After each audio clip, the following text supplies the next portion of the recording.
Hello everyone and welcome back to another LeetCode video solution.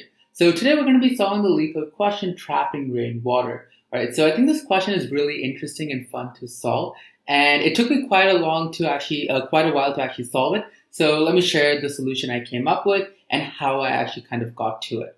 Okay, so in this question we're given n non-negative integers representing an elevation map where the width of each bar is 1. So the goal is to compute how much water it can trap after raining, okay? So just think of it as buckets, okay? So a simple way to look at it is this is the best example, right? So on the left, there's some sort of wall, and on the right, there's some sort of wall. And when it rains, there would be water stuck over there.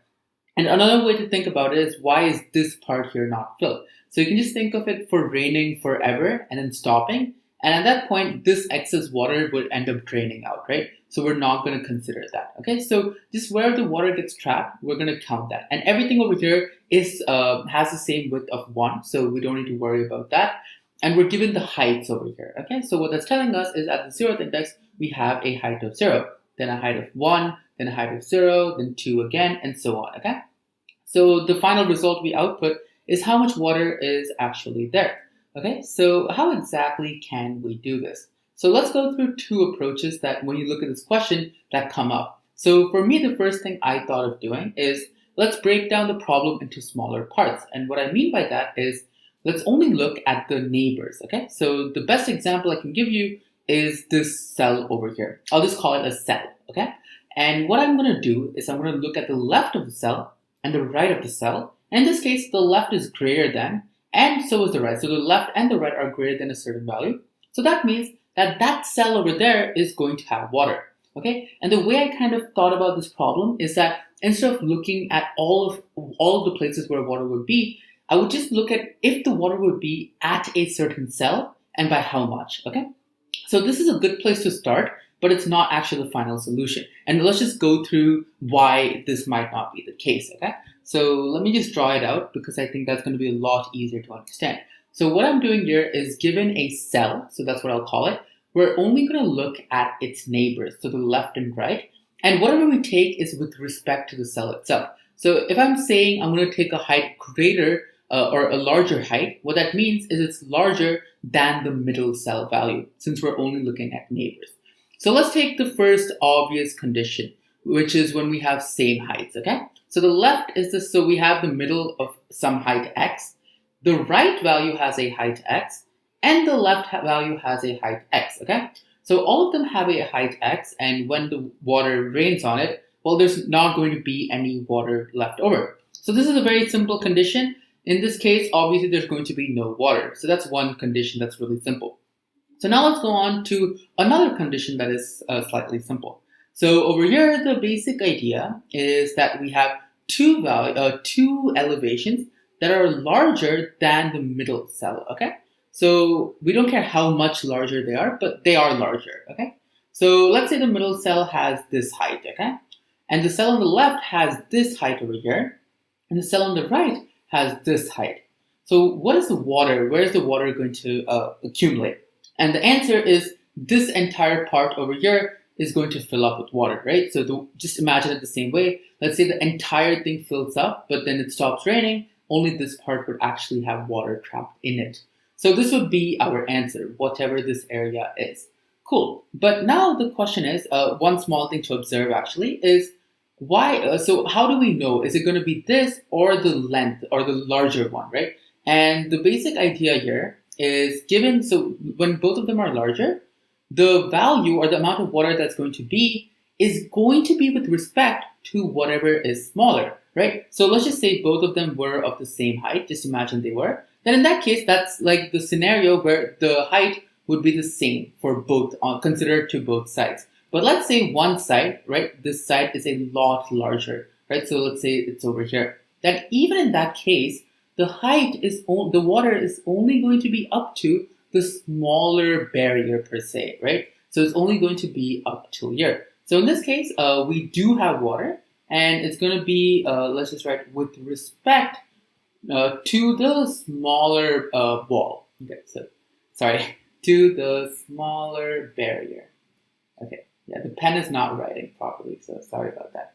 Okay, so we have that. Now, what is another condition that we could have? So this is where it gets slightly tricky. So one condition that we could have is where the value on the left is larger, okay? So let's just say the value on the left is larger, and the value on the right is smaller. Now, remember, we're just looking at the immediate neighbors.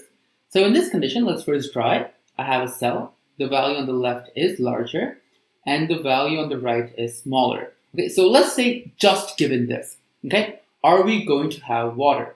And the answer is no, because, so think of it like this, right? So there's nothing to the right of this, okay? That's what we're imagining. And in that case, well, the excess water would just drain off. So nothing gets trapped, okay? But let's say this keeps going on, right? So let's say it decreases more, decreases again. And in this case, again, there's not going to be any trapped water for the same reason. All that water is just going to, well, drain out that way. But now, let's say that all of a sudden, we have a wall somewhere, right, after a lot of, so let's just say it keeps getting smaller and smaller and smaller, right? And suddenly there's a huge wall over here. So this is where it gets kind of complicated, right? Over here, we said there's going to be no water because of the neighbors. But now, further on, somewhere at the ending, there's a wall that is really big in this case. And what actually happens is that this entire area is now going to get trapped with water. So this actually tells us that just looking at the neighbors is not a good option, okay? And this is where we get our next solution. So let me just look at another solution, combination, and that is going to be the opposite, right? And it's just going to be the exact opposite. So let's say we have smaller first and then larger. So we draw our cell, and the one on the left is smaller and the one on the right is larger. So in this case, what happens? In this case, well, whatever water is there, sorry, I didn't draw it properly, but whatever water is there is going to drain out, right? We don't know we're just assuming that this is the ending and this is the ending as well. But now, let's say this keeps going on, right? So let's just say it keeps getting bigger and bigger and bigger, right?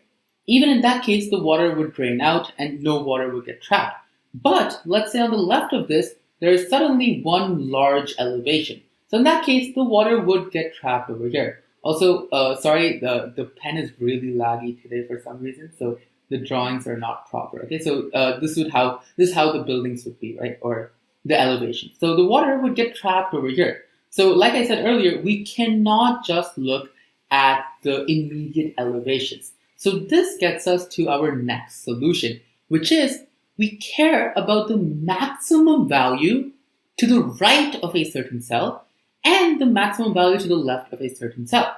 And the best way to explain this is by looking at an extreme case, which is this, right? So you have something here, and you could have whatever there is over here, right? It could be decreasing, then increasing, whatever, right?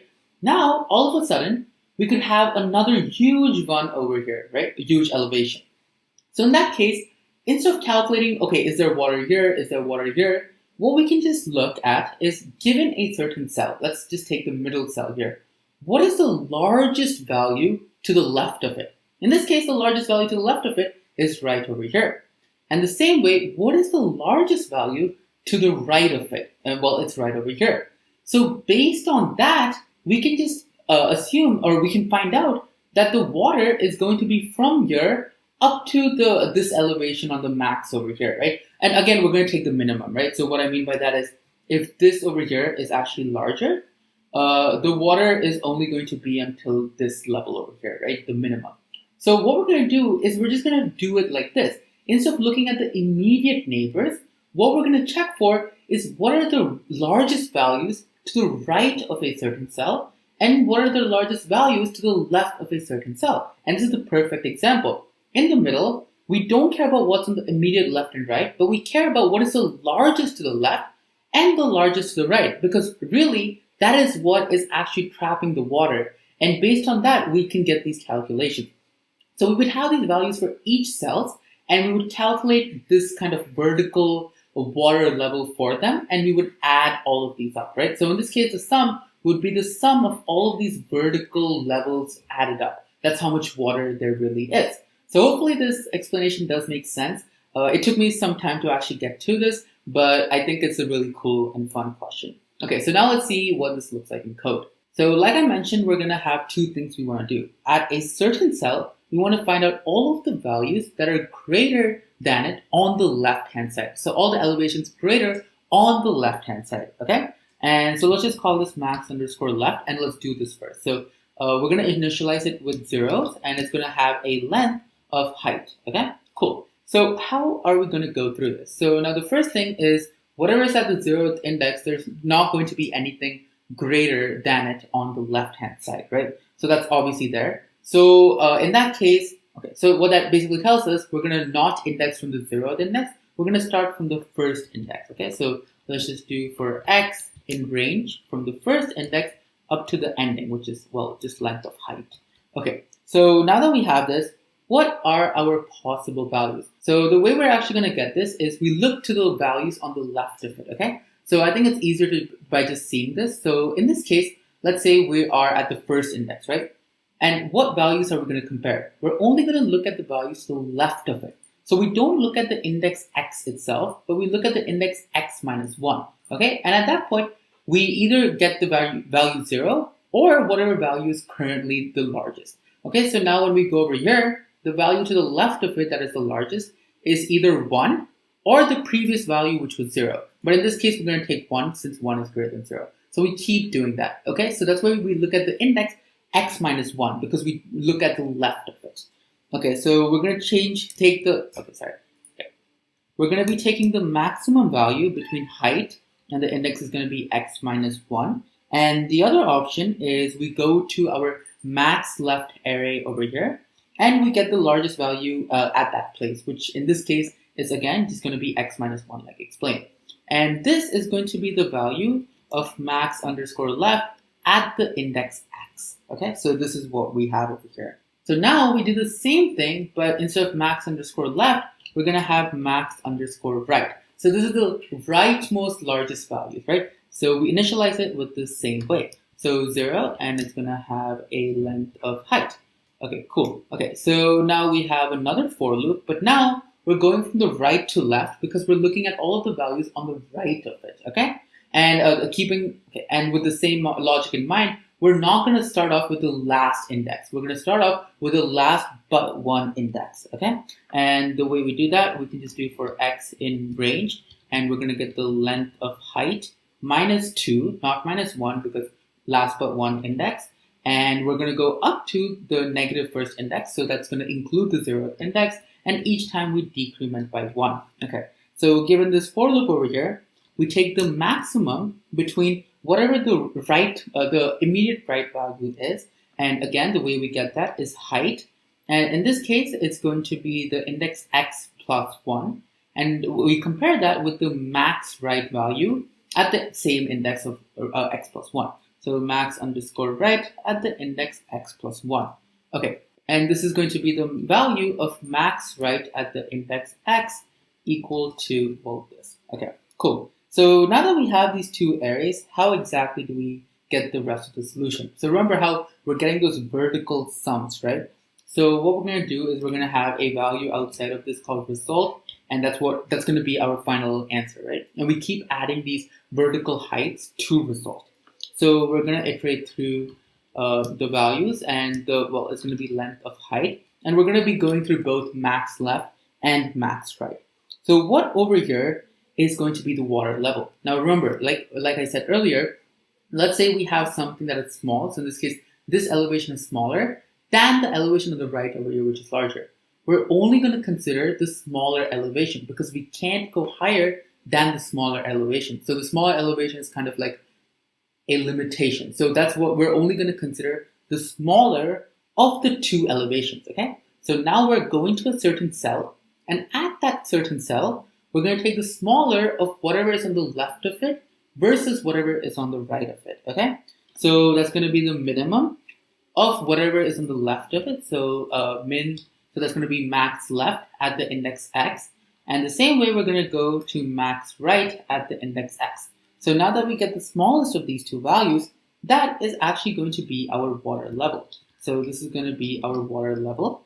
And now all we have to do is we found the water level, and we just need to see where it is with respect to our height. So for example, what's happening here, right? So over here, we get a water level of 2. So what we actually need to do is, let's say we were at this index right over here, right? So what would happen is we would get a water level of 2, right? That would be the value of water level. But really, we can only store a water with the length of height 1. So we need to subtract the length of the current elevation at that cell, okay? So that's just going to be whatever the water level is. And obviously the water level has to be greater than the current height it is. But if our water level is not greater than whatever height we're currently on, then in that case, we cannot actually have any water at that place. So this is where we're going to have a condition, which is our water level has to be greater than or equal to the current height that we're on. So greater than or equal to, and then we go to height at the index x. So only if this is true, we can actually calculate the amount of water there is trapped. And like I said, that's going to be the water level minus the height at that place. So height x.